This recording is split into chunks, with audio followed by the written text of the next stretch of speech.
aujourd'hui dans l'émission À chacun son joli. Je suis vraiment mais très heureuse de recevoir Aurore Larcher. Bonjour Aurore, comment vas-tu? Bonjour Anne-Hélène, eh ben, écoute, ça va très bien. Je suis très contente de partager ce moment avec toi parce que ça fait quand même longtemps qu'on avait envie de discuter toutes les deux.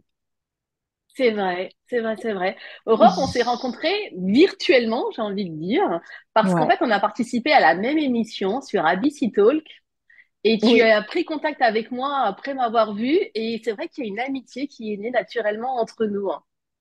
ouais. Alors c'est vrai que en fait, quand j'ai écouté ton émission, je me suis sentie très proche de toi parce que même type de vie, plusieurs enfants, vivant sur une île, avec un parcours plutôt technique à la base et puis et un éveil spirituel, etc. Et puis une douceur, une sincérité, une vérité d'être. Tu sais, c'est ça qui m'a touchée en fait. C'est ta manière d'être Mm. très sincère, vrai, et qu'on voit souvent dans les îles d'ailleurs, hein. Et en fait, c'est ça qui m'a. Je me suis dit, il faut absolument que j'appelle. Faut absolument que je la connaisse mieux. Voilà. Ah, c'est vraiment trop gentil, Aurore. Alors, est-ce que, Aurore, tu pourrais te présenter pour les personnes qui ne te connaissent pas? Alors, bah, c'est toujours difficile de se présenter, hein. Je suis écrivain, voilà, déjà. Et puis, j'habite en Martinique, j'ai 4 enfants, 2 chiens, un chat. Voilà.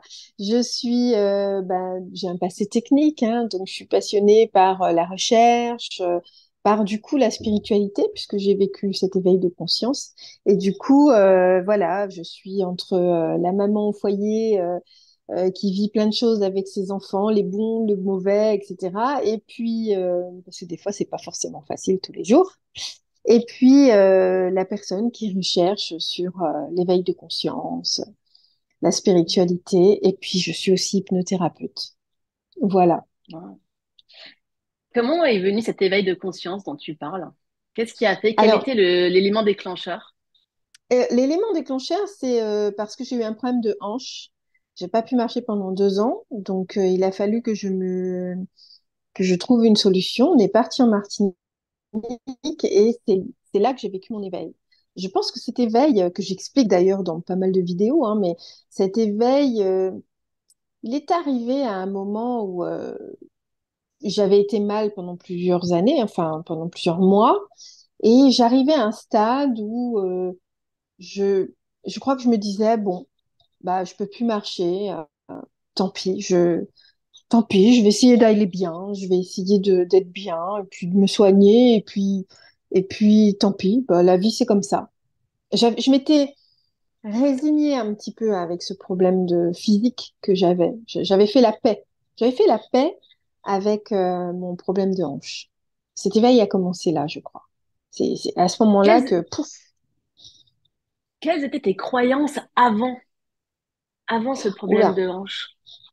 Alors, mes croyances avant, écoute, euh, j'étais très cartésienne, on peut dire ça comme ça, ou en tout cas très rationnelle, parce que moi je travaillais dans le nucléaire, donc je m'occupais de la performance, donc très carrée, très droite, etc. Euh, J'avais quand même un passé où ma maman, qui est d'origine réunionnaise, tu vois, on est toujours dans les îles, dans sa famille, il y avait des gens qui tiraient les cartes. Enfin bon, voilà. Donc j'avais été un petit peu, pas baignée, parce qu'on peut pas dire baignée, mais un petit peu sensibilisée à tout ça. Mais bon, c'était pas mon truc. C'était pas mon truc. Et donc j'étais plutôt quelqu'un d'extrêmement rationnel, très loin de la spiritualité, très loin de tout ce monde d'éveil de conscience, quoi. Mais vraiment très loin. Enfin, pour moi, ça n'existait pas, en fait. On m'aurait dit, il y a des chaînes YouTube pour ce type de sujet. Ah bon? C'était vraiment l'inconnu, quoi. Quand on me Ah ouais, parlait de c'est chamanisme, incroyable. je me souviens, ah ouais, la première fois qu'on m'a parlé de chamanisme, moi, je voyais les gens avec des plumes, mais alors, j'imaginais même pas la signification que ça pouvait avoir. Et quand bien même si c'en avait une, pour moi, c'est un truc dans les films, ça n'avait rien de rationnel, quoi. Tu vois, donc vraiment, ouais, complètement rationnel. Vraiment fermé, quoi. Donc très très cartésienne, complètement Ouais, fermée. tu as un Ouais, problème de hanche, tu ne peux plus marcher pendant 2 ans, ouais, tu lâches prise, et qu'est-ce qui se ouais. passe? Alors, c'est au moment où j'ai lâché prise, où j'ai dit à mon mari, on va vivre en Martinique. Et puis, c'est au moment où j'étais en Martinique. Je me souviens, je voyais la beauté des paysages, la mer claire, les oiseaux, tous les jours qu'on entendait. C'était tellement beau, en fait, que j'ai dit, mais bon, ok, je travaille pas, bon, je peux plus marcher correctement, mais enfin, je suis au paradis, quoi. Donc, autant tout laisser, quoi. Et donc, je crois vraiment qu'à ce moment-là, j'ai lâché. J'ai vraiment, vraiment lâché. J'ai dit, bah, en fait, je suis bien. Tu vois, je me suis dit, ben, ok, j'ai plus le métier que j'avais avant. J'étais cadre supérieur quand même, donc si tu veux, j'ai gagné bien ma vie. C'était quand même, je ne pourrai plus jamais avoir ce métier, mais c'est pas grave. Je suis bien. Là où je suis bien. J'avais vraiment une sensation de paix intérieure, en fait. Et de là, bah, je me suis mis dans mon jacuzzi. Et j'ai vécu cet éveil de conscience où je me suis retrouvée portée à 10 mètres avec cette sensation de ressentir les arbres, la végétation, le, tout ce qui est en rapport avec la nature, quoi, et de pouvoir justement être dans cette union vraiment avec la nature, tu vois, c'était vraiment ça, et c'était beau, c'était à la fois beau et en même temps comme une sorte de rêve, c'est quelque chose d'inatteignable euh, sur Terre, en fait, tu vois.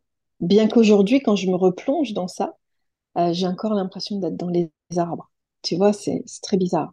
J'arrive à me replonger, tu vois, à fermer les yeux et à me replonger et à entendre grouiller, tu sais, les arbres. Il y a comme un petit bruit de crépitement et à ressentir l'odeur des arbres. Ah, ouais, j'ai gardé quelque chose de ça. Ça m'a métamorphosé de toute façon, c'est sûr. Mais du coup, qu'est-ce qui se Et passe? Tu te rends compte, tu as cet éveil spirituel, tu ressens tout ça. Ça dure combien de temps? alors, euh, là, c'est toujours difficile de répondre à cette question parce que moi, j'ai eu l'impression d'avoir vécu peut-être, je sais pas, quelques minutes. Tu vois, j'ai eu l'impression d'avoir eu le temps de vivre quand même quelques minutes. Enfin, mais je pense que c'était pas long. Mais j'ai eu cette impression de le vivre une ou 2 minutes. Une minute, c'est quand même long, mais d'avoir Ouais, le ouais. temps de ressentir tout ça. Et après ça, hein, je me suis retrouvée comme si j'étais dans un point où j'avais la connaissance de tout ce qu'il y avait dans l'univers et que tout était là dans un point et que j'avais accès à tout au même moment. Tu vois. Le passé, le futur, toutes les connaissances de tout dans l'univers au même endroit, au même moment, mais tout ouvert. Bon, après, évidemment, je me suis sortie du jacuzzi et là, j'ai voulu me rattraper parce que là, moi, en tant que rationnel, voilà, je voulais absolument, ça m'intéressait pas les arbres, en fait. Ce qui Mais m'intéressait, du coup, c'était d'avoir la connaissance de tout. t'as eu peur ou c'était très rassurant? Qu'est-ce que tu ressens? Alors, j'ai pas eu peur du tout. J'ai pas eu peur du tout. Et en plus de mes souvenirs, alors, ce que j'ai vécu, je l'ai encore en souvenir très fort. Et quand je suis sortie de ce jacuzzi, je me suis dit, mais putain, j'ai vécu un truc vraiment différent d'un rêve, en fait. Et j'ai pas eu peur du tout, mais j'avais pas la conscience que c'était un éveil. Vraiment pas. Mhm. J'avais pas conscience de ça. Donc, en fait, j'ai dit, waouh, c'est quoi ce truc? C'était incroyable.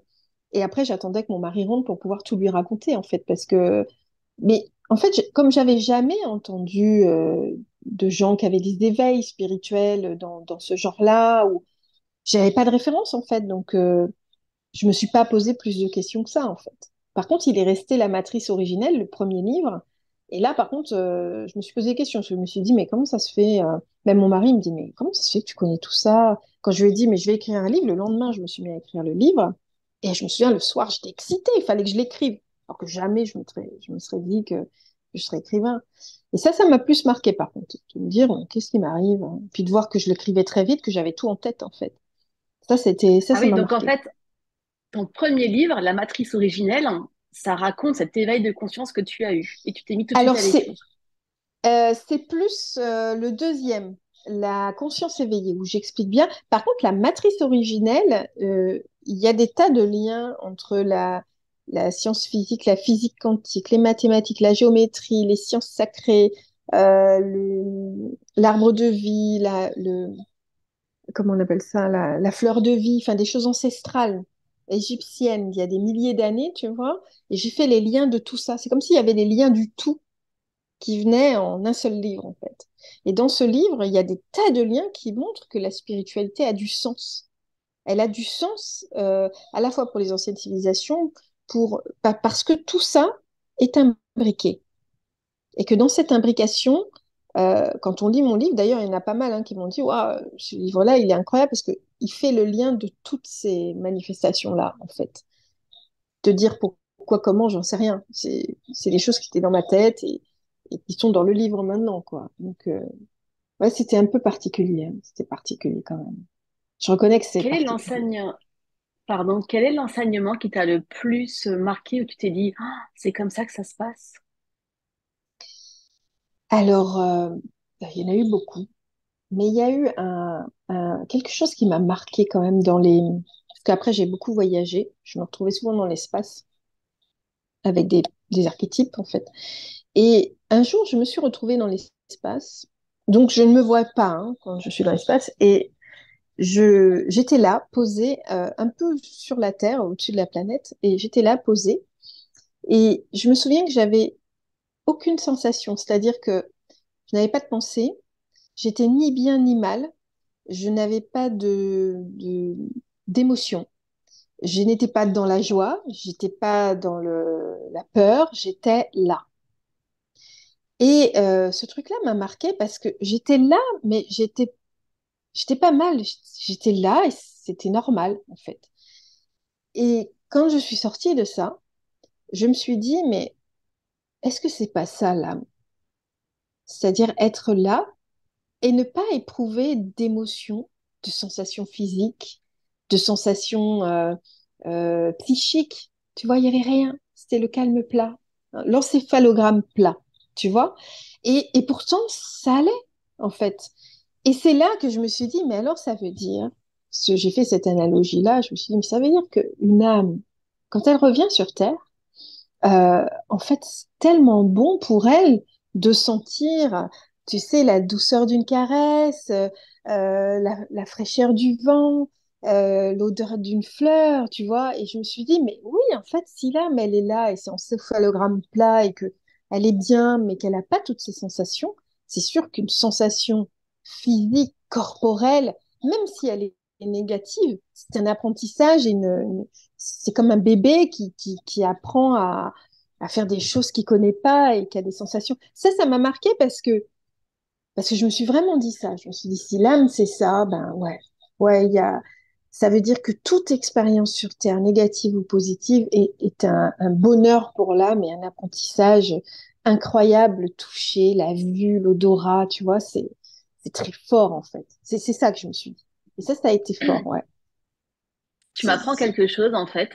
Et ce que tu es en train de me dire, ça résonne avec le film. Alors, je vais très très mal le prononcer certainement. Saul, le dessin animé Ah oui, Walt Disney. oui, j'ai Tu vois, déjà où vu tu as la ça. D'ailleurs, petite. ce T'as vu? Donc, film, cette il m'a petite fait, âme, ouais. il est énorme, hein. Énorme, il m'a fait Et donc, pleurer c'est en un fait. petit peu ce que tu décris. Ah oui. Ouais, il m'a fait pleurer parce que quand je l'ai vu, je suis incapable de dire d'ailleurs si c'était avant cette expérience-là ou après. Je pense que c'était peut-être après, je pense. Et quand je l'ai vu, j'étais tellement en accord avec ce film. Ça résonnait tellement à l'intérieur de moi que je me suis dit, mais celui qui a écrit ça, il a vécu un éveil de conscience. Il s'est connecté à autre chose. C'est pas possible autrement. Et en discutant avec d'autres personnes qui avaient vécu des éveils, ils m'ont tous dit, ouais, non, là, il y a un truc, quoi. La personne qui a C'est écrit ça, il y a un exactement truc. ça. Ouais. Et Ah donc, ouais, ouais, il y a un effectivement, truc. c'est cette petite âme-là qui n'a pas du tout de sensation, etc. Et quand elle arrive sur Terre, et que voilà, rien que de manger un morceau de pizza, de regarder, voilà, le vent, sentir, et on comprend que les âmes viennent chercher ça, et c'est exactement ce que tu décris, c'est Eh ben, incroyable, hein. écoute, c'est ce que j'ai vraiment, quand je me suis retrouvée là-haut comme ça, avec sans sensation, mais en étant bien. Je pouvais pas même pas dire si j'ai bien, pas bien. En fait, j'étais. Voilà, j'étais là. Et voilà. Et, et en redescendant, ouais, je me suis dit, mais si l'âme est là en attente, mais qu'elle est bien, elle a besoin de rien, et comme une particule, tu vois, comme une particule. Tu sais, une particule, et c'est pour ça que les liens dans la matrice, là, euh, je pense qu'ils sont assez justes, parce que c'est comme si on était une particule et on est là, on flotte. Tout va bien, tout va pas bien, ou ni mal ni bien, on est là. Mais par contre, quand on se relie pouf, dans cette étincelle de vie, de matière, tu vois, là, il se passe quelque chose, quoi. Et c'est vraiment ça que... C'est pas l'expérience la plus transcendante que j'ai vécue, mais c'est une expérience qui m'a beaucoup marquée parce que ce lien-là, pour moi, il est juste, en fait. Il résonne en moi comme quelque chose d'assez juste, de juste même, tu vois. Ouais, c'est très Donc fort. voilà. Alors, ma question, c'est vrai que moi, je parle, on fait tous partie d'un jeu-vie avec des cartes expérience. Ce que tu décris, ça fait partie effectivement de cette petite âme qui va venir s'incarner sur Terre. Et pour moi, on est en binôme, hein. On est accompagné d'un ange gardien. Est-ce que toi, dans ton éveil spirituel, tu as eu le sentiment d'être accompagné par quelqu'un ou alors pas du tout, tu es toute seule et point barre? Ah non, moi, alors au début, comme j'étais pas du tout là-dedans, je me rendais pas compte. En plus, moi, j'étais pas du tout dans des religions, rien du tout, hein. Donc, je cherchais pas à savoir s'il y avait quelqu'un ou s'il y avait pas quelqu'un, hein. Je vivais mes expériences. Aujourd'hui, au fil du temps, et aujourd'hui, oui, je me sens totalement accompagnée, totalement. Je me sens complètement. Euh, j'ai fait confiance. Je fais confiance. Je sais qu'il y a quelqu'un, quelque chose qui m'accompagne. Je peux pas en donner de forme en fait. Mais ouais, ouais, je me sens vraiment guidée. Ouais. D'ailleurs, pour moi, rien n'est un hasard en fait. Mais guidée partout, hein, surtout par la nature, hein. Moi, je suis très guidée par la nature. C'est souvent la nature qui me parle. Donc, je me sens très, ouais, très accompagnée. Et c'est merveilleux parce que tout ce qui peut être à la fois positif, mais aussi les choses négatives, ne sont là que pour m'apprendre plein de choses en fait. Ça n'est que un apprentissage. Et pour moi, c'est ça. Même si des fois c'est dur. Parce que la vie, des fois, c'est dur. Les enfants, des fois, c'est dur. La vie de famille, je vais expliquer un petit peu avec. J'ai eu des soucis avec ma petite dernière. Et puis, comme je suis une hypersensible, et ben pour moi, mon cœur de maman, il se casse en deux, quoi, hein. Donc, voilà, c'est des expériences qui sont difficiles euh, parce qu'on aime ses enfants et qu'on a envie qu'ils soient bien, etc. Mais Coucou Aurore. Alors, on ne t'entend pas si ça va arriver. ça a été coupé, Ah, non? super. C'est ça. T'es sortie. On m'a dit Aurore est partie. Et voilà, Aurore vient de Ouais. revenir. Eh ben voilà, c'est ma fille qui m'a appelée et ça a sorti, en fait. Donc, Eh voilà. ben, c'est Voilà, pas grave, voilà. on t'a Bon, retrouvé. ok. Ok, ok. Donc, Et donc, la question, c'est, est-ce que tu as le sentiment d'appeler à l'aide quand ça va pas alors? Est-ce que tu sais qu'il y a quelqu'un qui t'accompagne, tu te sens guidée, mais est-ce que tu appelles à l'aide ou pas du tout?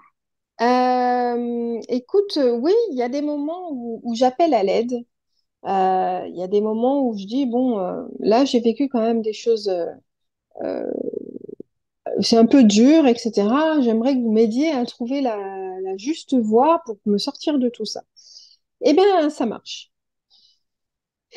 Et je prends l'aide. Mais alors, il faut que je l'écoute, l'aide. C'est-à-dire que, en fait, ça marche, mais il faut que je sois à l'écoute, tu vois, tous mes sens sortis pour savoir que là, c'est le chemin.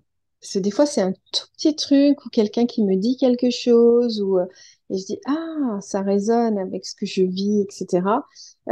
Et donc là, je sais que bon, c'est pas anodin, quoi. Mais oui, des fois, j'appelle. Des fois, j'appelle. Parce que comme tout Oui. le monde, des fois, je vis des choses qui me fatiguent ou voilà. Mais ouais, j'appelle.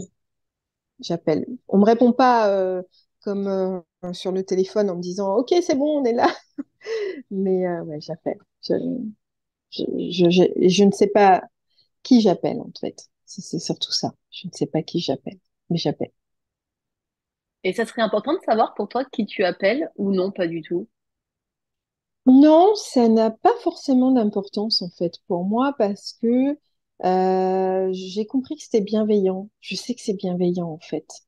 Alors, j'avais fait des voyages où j'ai vu des articles types assez haut placés, entre guillemets, enfin, Je dirais ça comme ça, bien que moi, j'accorde pas d'importance sur de jugement sur l'échelle en fait vibratoire, tu vois. Mais et donc je sais que c'est en tout cas que c'est quelqu'un, quelque chose de bienveillant. Voilà, de bienveillant, de gentil, je sais pas qui c'est, mais je ne sais pas ce que c'est, mais en tout cas, voilà, c'est comme ça que je ressens. Donc j'ai vraiment une confiance, j'ai presque une confiance un peu aveugle des fois sur sur ce qu'on peut me faire ressentir ou parce qu'à chaque fois c'est bien. Ça n'a jamais été négatif en fait. Ça a toujours été beau. Ça a toujours été même merveilleux quoi. Donc donc c'est toujours un plaisir pour moi. Donc je sais que c'est positif et que c'est bienveillant. Ouais. Qu'est-ce qui évoque cette phrase pour toi? Rien n'est grave, tout est parfait. Alors rien n'est grave, tout est parfait. Je dirais que en tant que thérapeute, j'ai vu des gens qui ont vécu des choses quand même très graves, très dures. Donc si on leur dit rien n'est grave, tout est parfait, ça passe pas, quoi. Il y a des choses extrêmement graves que certaines personnes vivent. Donc, je pense que si, il y a des choses graves, il y a des choses dures, il y a des choses violentes. Et du coup, tout n'est pas forcément parfait. Mais, enfin, c'est pas une maxime que j'adopterais de manière générale. Je dirais que tout est juste, peut-être, mais c'est pas parfait. Quand je reçois des gens qui ont été violés, qui me racontent des choses horribles, je ne peux pas dire que rien n'est grave et que tout est parfait, c'est pas vrai. Voilà. Et par rapport à ton éveil spirituel, est-ce que tu arrives à tout ce que tu as ressenti, voilà, tout ce que tu as ressenti, et remettre après dans le contexte ce que les gens ont vécu? Est-ce qu'il y a un décalage? Est-ce que tu as l'impression que tout se superpose très très bien? Je sais pas si j'exprime bien ce que je veux dire. Que je remets dans le contexte que mes clients en fait me disent, c'est ça, par rapport à ce que moi je vis? C'est ça que tu Par veux rapport dire? à ce que tu as vécu quand tu étais dans ton jacuzzi, Ouais. cet éveil spirituel, où tout... C'est là, en fait, où moi, je j'ai pas vécu la même chose que toi, mais quand je suis connectée à l'au-delà, j'ai ça, que rien n'est grave et Mm, tout est parfait. Tu vois, toi, tu me dis mm. effectivement, il y a des gens, après, quand on arrive dans la matière, waouh, là, effectivement, c'est violent. Mais quand on Ah est oui. là-haut, moi, je me rends compte que, mais en fait, il n'y a rien de grave. Alors Je oui, sais pas alors comment t'expliquer. dans ce sens-là, je comprends ce que tu dis. C'est-à-dire que effectivement, Euh, je pense que quand je voyage, euh, c'est quelque chose qu'on pourrait me dire, en fait. Tu vois, c'est quelque chose qu'on pourrait me dire dans le sens où, voilà, tout ce qui se passe est parfait dans le sens où ça doit se passer pour une raison. Euh, et du coup, avec cette vision-là, on pourrait se dire ça, parce que, par exemple, quelqu'un qui a vécu un viol plus jeune, voilà, euh, c'est peut-être parce que plus tard, dans 10 15 ans, euh, elle va devoir aider d'autres personnes qui sont dans ce cas-là. Tu vois ce que je veux dire? Et que donc elle doit être formée à ça pour pouvoir soutenir ces gens-là. Je dis pas que c'est ça la vie, mais ce que je dis, c'est que toute expérience euh, est dans un grand tout qui permet de ressentir à l'intérieur de soi quelque chose qui va nous guider sur notre chemin. Tu vois? Donc oui, j'entendrais bien là-haut une phrase de ce type-là. Tu vois ce que je veux dire? Euh, après, sur le terre à terre, c'est vrai quand on revient un peu lourdement dans la masse, entre guillemets, ça s'applique pas au jour le jour. En tout cas, avec mes clients, je peux pas leur dire ça. Par contre, je vais leur dire qu'effectivement, toute expérience amène des fois, non, plusieurs années, à pouvoir, une fois qu'on s'est sorti de la difficulté, soutenir, accompagner ou même faire des enfants qui vont apprendre certaines choses. Tu vois, il y a toujours un sens en fait. Et donc, quelque part, ce que tu dis, c'est assez juste, mais vu de là-haut. Après, quand on est dans la Oui, matière là-haut. et qu'on vit les choses, les blessures tout de Mm. suite, là, on trouve que c'est grave. Mais c'est vrai, quand on a vécu un éveil et qu'on...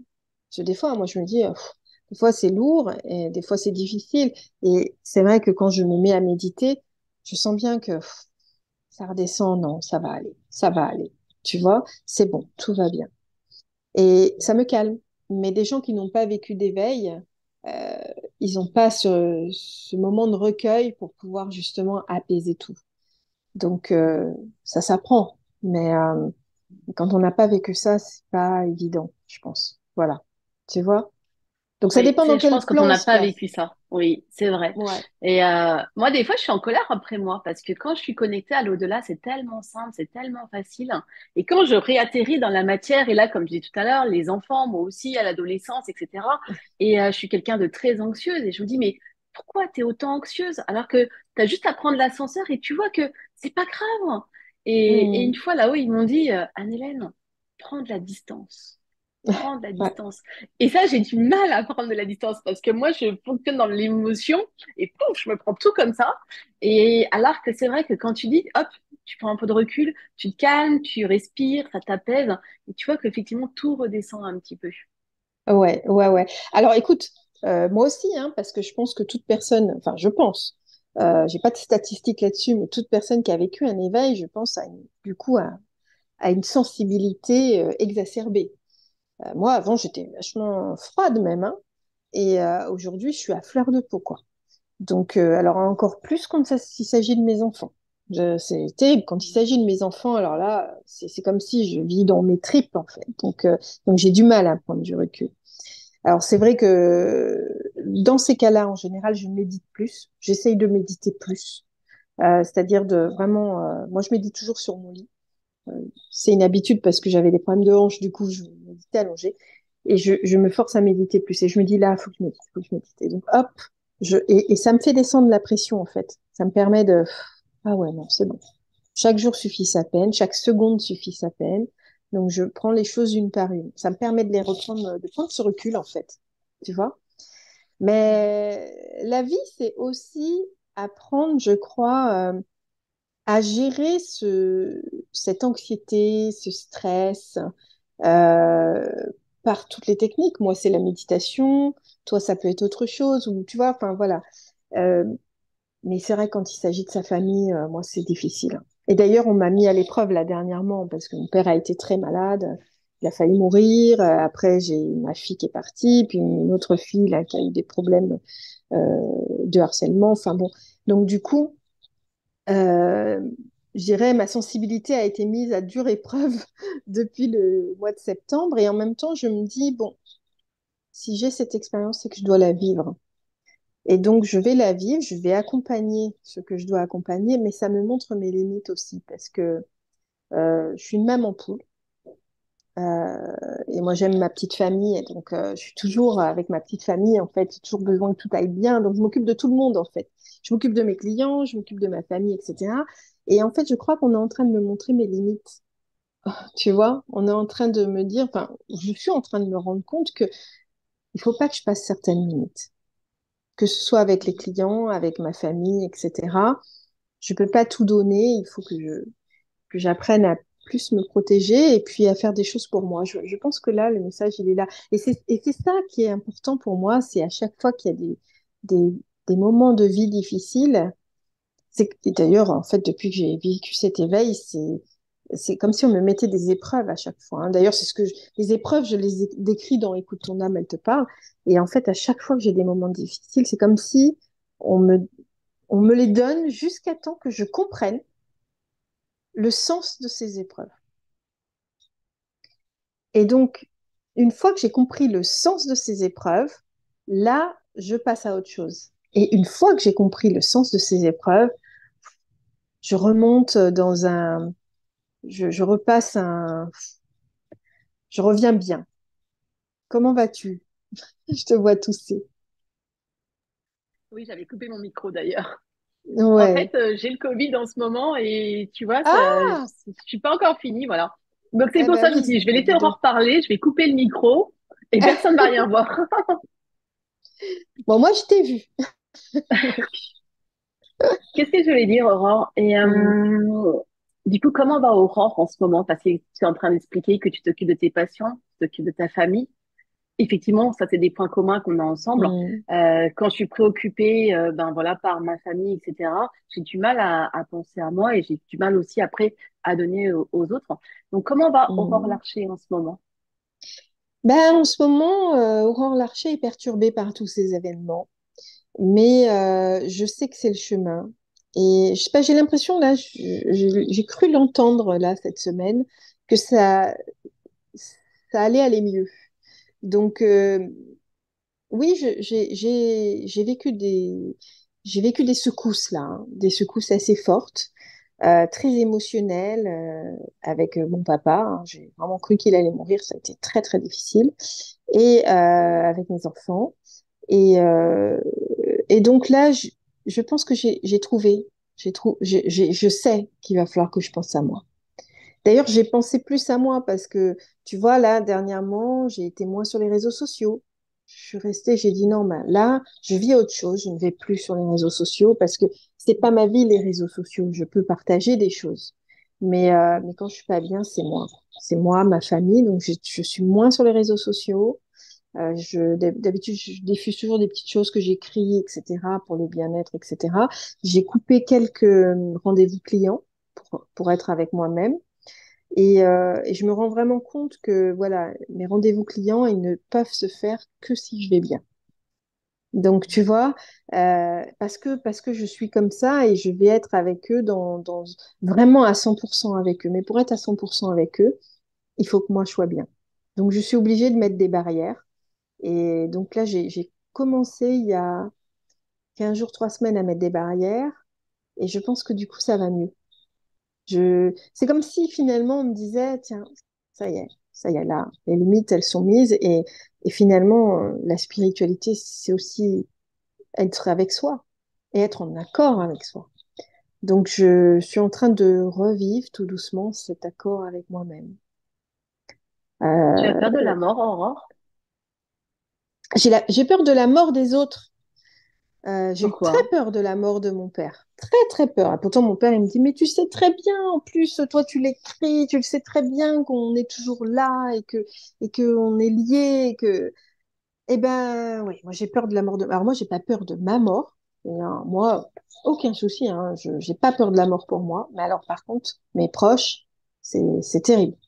C'est terrible. Enfin, mon père, surtout, mon père et ma mère, parce qu'ils ont un Pourquoi? certain âge. Pourquoi ça te fait peur Parce de perdre tes que parents? Alors, je crois que il y a plusieurs choses qui se mêlent. C'est une question qu'on m'a jamais posée en fait. Mais déjà parce que je suis en Martinique et que toute ma famille est en France et que j'ai toujours cette impression que je les vois pas, que je les vois pas assez, que je partage pas assez avec eux, que je suis pas proche d'eux, que je loupe des moments, tu vois. Et ça me perturbe. Pourtant, ça fait 7 ans et demi que je suis en Martinique, hein. Et je me dis, j'ai du mal. Et pourtant, quand je les vois, tu vois, je passe des merveilleux moments. Je les vois pas 1 heure, je les vois 10 jours. Donc, tu vois, c'est merveilleux. On partage vraiment des vrais moments intenses. Donc, mais parce que c'est marrant parce que cette question, elle est compliquée. Elle est compliquée parce que je les aime en fait et que j'aime discuter avec eux, que j'aime être proche d'eux, que j'aime leur présence, que j'aime j'aime me ressentir avec eux et que finalement cette matière-là, tu vois, euh, elle a quelque part son utilité aussi. Parce que tu vois, toi tu me dis que tu parles avec les morts. Et je me souviens d'ailleurs que je t'avais appelé pour ma grand-mère aussi qui était décédée il n'y a pas très longtemps. Et tu vois, je me dis, moi, je peux pas. Je n'ai jamais vu ma grand-mère. Et, et ça, pour moi, c'est difficile de ne pas vraiment avoir ce lien, de ne plus avoir de lien. Même si je sais qu'un jour, il y aura quelque chose, et puis peut-être même que je vais évoluer encore, parce que j'évolue au fur et à mesure, et que peut-être qu'un jour, j'aurai vraiment des liens avec eux. Mais pour l'instant, j'en ai pas. Pour l'instant, à partir du moment où la vie s'arrête pour mes parents, ça veut dire que je ne, je ne pourrai plus les toucher, je ne pourrai plus les sentir, je ne pourrai plus discuter avec eux. Et ça, c'est dur pour moi. Tu Ouais, je vois? le comprends, j'entends. Bah oui, Voilà. Mais si je bah voyais oui. les morts, ça me m'arrangerait. Parce que Bah les oui, autres c'est morts, vrai. je m'en fiche, mais mes Mm, parents, ce serait mm, important pour moi, ouais. Et ouais, mm. Bah oui, je tu comprends. vois. Je pense que toi, tu as peut-être cette chance-là, en fait. Tu vois, moi, non. Et du coup, c'est plus difficile. Je Plus comprends. difficile. Et effectivement, moi, j'ai pas peur parce que je sais que je leur parle. Je sais que je peux les Eh voir, je ouais, sais que je peux leur parler. Donc, en fait, ben, du coup, j'ai peur de perdre personne. Alors, à part mes enfants. Je pense que mes enfants, waouh, là, ça serait difficile. ouais, Mais, ouais. par exemple, mon papa qui est âgé aussi, non, j'ai pas peur de le perdre. Je dis, voilà, il est âgé. Après, il va avoir peut-être certains problèmes de santé. Il sera peut-être mieux de l'autre côté. Et puis, comme pour moi, c'est facile d'aller faire un petit tour quand j'en ai envie, Ah ouais, ben ça c'est me pose ça. pas de problème, en fait. Mm. Ben voilà, tu vois, il n'y a pas de rupture de lien. Tu vois ce que je veux dire? Alors que moi, il y aurait une rupture de lien. Il y aurait une rupture de lien. Même si ma grand-mère, je l'ai sentie. J'ai senti son odeur furtivement. Je l'ai senti à un moment me rassurer à l'intérieur de mon cœur, tu vois. Mais voilà, je n'ai pas de contact avec les morts et donc, ben, du coup, c'est une rupture en fait, une vraie rupture, un deuil, c'est une vraie rupture. Donc, j'ai pas peur de ma mort. Parce que par contre, moi, je suis allée effectivement dans l'espace. Enfin, voilà, j'ai touché des univers qui font que je sais que où on va. Donc, je sais qu'il y a rien de négatif, que tout est merveilleux et qu'il y a la matière n'est que matière. Donc, j'ai pas peur de ma mort. Mais en Mm. fait, ce dont j'ai peur, c'est pas mon père, ma mère. Je sais qu'ils vont partir dans des lieux où ils seront bien. Mais c'est moi, c'est mon attachement, c'est ma blessure, tu vois. C'est toujours ça, Mm. hein. Ah, ce sera une blessure à travailler, hein. D'ailleurs, je l'ai travaillé un petit peu avec la maladie de mon père, là. Et c'est une blessure à travailler parce qu'en fait, c'est notre propre attachement. C'est nous avec nous-mêmes, tu vois. C'est pas nous avec eux, c'est nous avec nous-mêmes. Donc, tu vois, là, tu me fais revenir à la psychologie et me dire que oui, de toute façon, c'est un travail à faire, un travail de deuil et un travail de soi avec soi. Parce que l'attachement provient de l'ego quelque part aussi, tu vois. Donc, euh, donc voilà. Donc voilà une chose à travailler. On en a toujours. Toujours.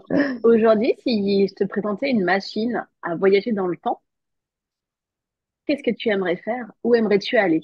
En avant? En arrière? À quelle période de ta vie? Qu'est-ce que tu choisirais? Euh, J'irai pas dans le passé, parce qu'on a déjà pas mal de choses, d'informations sur le passé. J'aurais aimé être, tu sais, dans une machine qui me montre plein de dates du futur, tu vois, tchac, tac, tac, tac, tac, mais le plus loin possible pour voir un petit peu tout ce qui va se passer pour la Terre, pour l'univers, pour la vie, l'évolution des hommes. Tu vois, j'aimerais voir ça, mais pas forcément une date en particulier, mais plusieurs dates, comme tu vois, une roue qui tourne et hop, on voit telle date, puis hop, on Mhm. avance sur telle date. Ça j'aimerais bien, ouais, j'aimerais bien savoir. Ouais, c'est Bien vrai. que Moi je aussi, ressens le futur m'intéresse plus que le le passé. futur, ouais. Bien que je ressens le cycle, je ressens le cycle, tu sais, qui est en train de, de changer là, avec la Terre, qui est en train de se modifier, etc. Je ressens le cycle, donc je sens ce, ce changement qui, pour certaines personnes un peu spirituelles, disent oui, on va rentrer dans un nouveau monde meilleur, etc. Moi, je le sens pas comme ça, en fait. Oui, on arrivera dans un monde meilleur, mais pas tout de suite. Enfin, moi, je sens que d'abord, on va suivre le cycle de la Terre, le cycle... Parce que le cycle de la Terre, c'est aussi un cycle qui nous affecte, puisque on fait partie des vibrations de la Terre, hein. Et la Terre Mhm. est en train de changer vibratoirement, c'est-à-dire que bah, on retourne dans un cycle qu'elle a déjà vécu, hein. des volcans, des inondations, c'est le cycle normal. Et tout ça, c'est une vibration que nous, on vit, donc plus de colère, plus d'éruptions de colère, etc. Et donc, et c'est des cycles longs. Pour moi, c'est des cycles longs. Donc, je ne ressens pas tout de suite je ressens juste que, en fait, aujourd'hui, il faut faire des choix, tu vois, et de pas sombrer dans une vibration de colère et de choisir d'être dans une vibration de... Et c'est pas forcément toujours facile. Voilà, c'est comme ça que je ressens les choses. Je sais pas si c'est juste, hein. C'est comme ça que je les ressens. Quel est le projet qui t'inspire le plus en ce moment, Aurore? Alors, eh bien, pour rien te cacher, alors, ça c'est une grande première, parce que ma grand-mère, à ma demande, quand j'étais jeune, enfin quand j'étais plus jeune, il y a 15 20, 15 ans, ou 15 ans, je lui avais demandé d'écrire sa vie. Parce qu'elle a vécu pendant la guerre, elle a vu ses parents entre les deux guerres, elle a vécu des choses extraordinaires en fait, mais à la fois douloureuses et à la fois de belles choses. Et c'était une femme qui était très guillerette, toujours propre sur elle, toujours à faire la fête, etc. Et je lui avais dit, écris un livre. Et là, je suis en train de lire son livre qui est extraordinaire. Mais extraordinaire. Et je me dis, mais c'est pas possible, parce que j'avais jamais voulu le lire, en fait. Je m'étais toujours dit, je le lirai quand elle sera décédée et quand j'aurai envie de le lire. Et, euh, et en fait, il est extraordinaire. Et je veux le faire publier. Voilà, mon projet, c'est ça. C'est de le reprendre. Il est tellement merveilleux, tellement incroyable, ce livre. Son histoire est tellement incroyable que je tiens à le faire publier. Voilà, ça, c'est mon projet. Là, c'est ce qui me Ah, tient à c'est cœur super. là. Ah ouais, puis d'une écriture, mais on pourrait en faire un film, en fait. Merveilleux, incroyable. Je suis étonnée de sa manière d'écrire et de romancer cette histoire. D'ailleurs, c'est pas un roman, elle dit ce qu'elle vit, mais d'une manière. Et là, je me dis, quand je lis son histoire, je me dis, mais aujourd'hui, on a tellement tout. C'est incroyable. Et alors qu'avant, ils n'avaient rien. Ils n'avaient pas de voiture. Ils marchaient, pendant la guerre, ils marchaient des kilomètres et des kilomètres. Et il y a un truc qui m'a marqué là dans sa lecture. Je sais pas si ça intéresse ou pas, mais je pense quand même. C'est que elle dit, pendant la guerre, juste à l'entrée de la guerre, elle dit pendant que les Allemands se préparaient à la guerre et que les usines tournaient à bloc pour faire des machines à tuer, nous, Français, on était en train de se plaindre avec les syndicats, etc., que on n'avait pas assez d'argent, que ça n'allait pas, que la France, ça allait pas bien, qu'il n'y avait rien qui allait. Et j'ai lu ça, et ça m'a marqué parce que je me suis dit, oh, j'avais l'impression de vivre ça aujourd'hui, tu vois. J'avais l'impression de vivre ça aujourd'hui, et ça m'a fait une analogie avec la Russie, tu vois. Et je me suis dit, mais c'est incroyable, quoi. Et elle l'a écrit, elle a dit, mais à cette époque-là, voilà, quoi. On a, euh, on a comment, pendant que les Allemands se préparaient et que nous, on faisait la fête et qu'on était bien, mais qu'on râlait parce que on n'avait pas tout ce qu'on Mhm. voulait et qu'on voulait plus, eh ben, la guerre était en train de se tramer et puis après, ils se sont pris des bombes, quoi. Incroyable. Et j'avais tellement l'impression de revivre ce qui est en train de se passer aujourd'hui que je me suis dit, waouh, c'est incroyable, quoi. Et puis quand je revois les valeurs d'avant, ça n'a plus rien à voir avec aujourd'hui, quoi. Des valeurs d'entraide, de vérité, de partage, de simplicité, De de solidarité, simplicité t'as d'aide. l'impression Oui. qu'il y a plus de solidarité avant? Ben, en tout cas, ils avaient moins de choses. Et déjà, il n'y avait pas les réseaux sociaux, ils avaient moins de choses. Donc, ils étaient obligés de s'entraider. Puis pendant la guerre, évidemment, ils s'entraidaient pour manger. Mais même avant la guerre, quand elle était jeune, c'était complètement différent. J'ai découvert une simplicité de vie. Euh, Ils s'amusaient de rien. Ils allaient courir dehors. Ils s'amusaient avec des bouts de bois. Enfin, et elle détaille tout ça et je me dis, mais où est-ce qu'on est, où est-ce qu'on est arrivé en fait? Et quand je lis mes livres où je parle beaucoup de société matérialiste, tu vois, et je parle beaucoup de la caverne de Platon, où bah, on est dans notre caverne et on ne voit que les ombres qu'on veut bien nous montrer et on n'a pas vu la lumière en fait. Et ben en lisant le livre que ma grand-mère a écrit, enfin le livre, les feuilles qu'elle a écrit, je me dis mais ça, on a perdu quelque chose. On a perdu. C'est vraiment parce que ils étaient gais, ils avaient rien et ils étaient joyeux. Ils avaient rien et ils étaient heureux. Et elle a perdu son père qui est mort d'une pneumonie. Sa mère s'est retrouvée seule avec 4 enfants pendant la guerre. Enfin, des trucs. Et moi, quand je voyais ma grand-mère après, j'avais l'impression qu'elle allait bien et je n'avais aucune conscience de tout ce qu'elle avait vécu et de son enfance. Et c'est pour ça que ce livre, il est merveilleux parce que je crois que tout le monde devrait le Quel lire juste regard, pour... quel regard tu hein. penses à ta grand-mère, du coup, maintenant, aujourd'hui? Ah, j'ai toujours su que c'était... Enfin, je l'ai toujours vue comme une femme extraordinaire de bienveillance et de bonté, et de sagesse. Pour moi, elle a toujours été une femme très sage. Après, le regard que j'en ai, c'est que euh, si j'avais su, je l'aurais vu différemment. Je l'aurais aimé plus, je sais pas, mais je l'aurais vu différemment parce qu'elle a vécu tellement de choses difficiles, tellement de choses dures que bon, ça aurait été.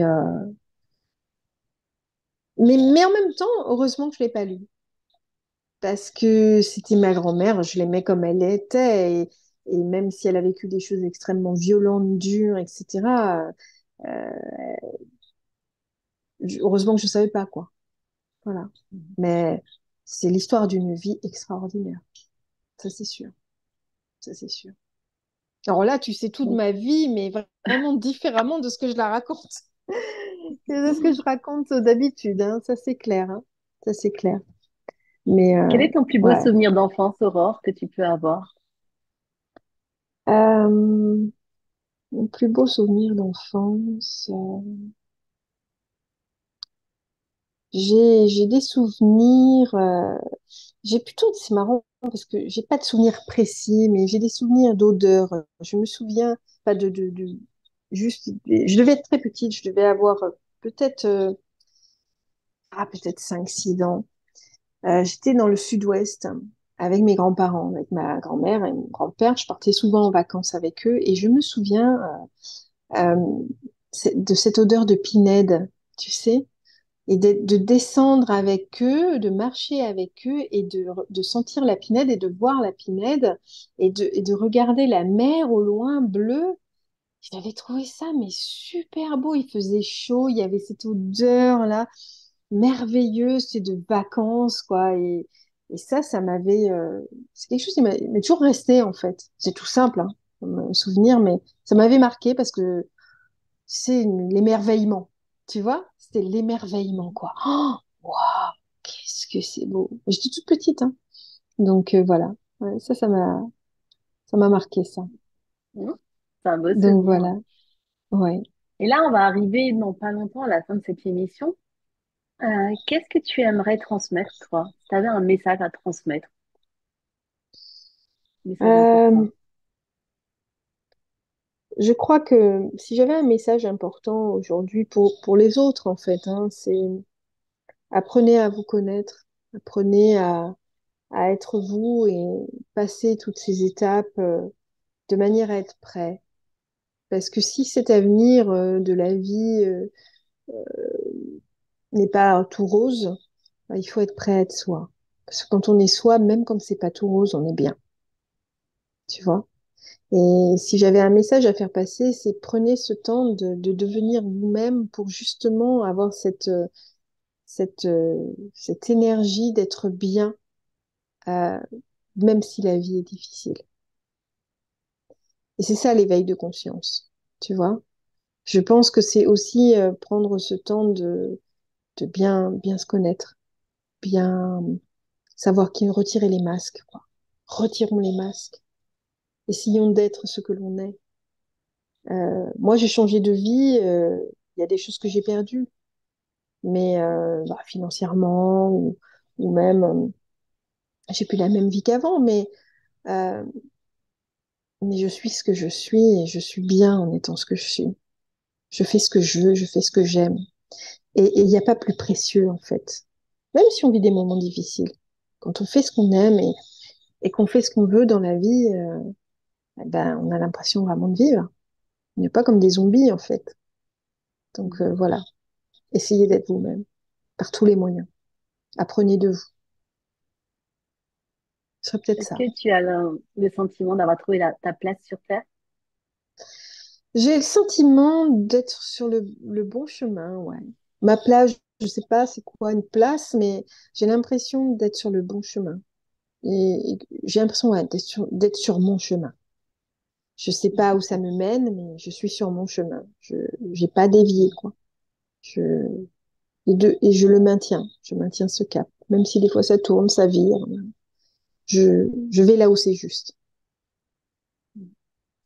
Bah, Aurore, franchement, je te remercie beaucoup pour ta sincérité, pour ton authenticité. C'est vrai que tu t'es vraiment livrée, voilà, avec beaucoup de naturel. Mhm. Et bah, je te remercie vraiment pour ça. Eh ben, écoute, avec plaisir, avec plaisir. C'est vrai que là, c'est une émission vraiment différente de d'habitude, mais avec plaisir. En fait, c'est important aussi hein, de se montrer tel que l'on est, quoi. Donc, euh, donc voilà, voilà. En tout cas, Merci, c'était un plaisir de partager ça avec toi. merci beaucoup, Aurore. Écoutez, les amis, je vous embrasse très très fort. Passez une très belle journée ou une très belle nuit. Et je vous dis à très bientôt pour une prochaine émission. Au revoir. Au revoir, à bientôt.